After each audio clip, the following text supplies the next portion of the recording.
menyampaikan tuntutan terkait anak AG itu ada 10 kesimpulan analisa fakta yang menunjukkan kesalahan dari anak berkonflik hukum AG.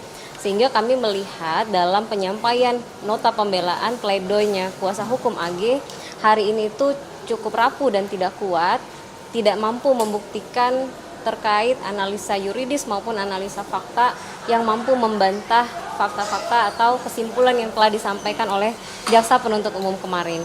Nah, dalam penerapan pasal 355 ayat 1 junto 355 ayat 1 junto 55 KUHP, kami tidak melihat setelah kami kaji kembali tidak ada pengurangan selain dari 12 tahun yang dikurangin setengah kalau itu pidana anak.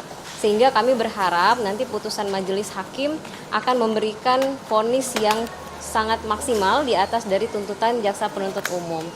Dalam nota pembelaan yang tadi disampaikan oleh kuasa hukum, dalam amarnya dimintakan untuk majelis hakim atau hakim tunggal ini untuk memutuskan bebas ya terkait AG. Jadi kami melihat sungguh tidak rasional jika bebas mengingat kondisi David sampai hari ini sudah 47-an hari di ruang ICU, dan jika bicara terkait dengan usia pelaku anak yang masih 15 tahun, kemudian masa depannya masih panjang, pertanyaan kami bagaimana dengan kondisi dan masa depannya David?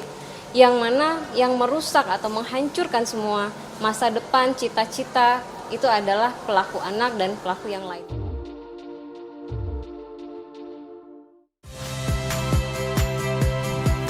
Saya Cynthia Rompas. Saksikan program-program Kompas TV melalui siaran digital, pay TV, dan media streaming lainnya. Kompas TV, independen, terpercaya.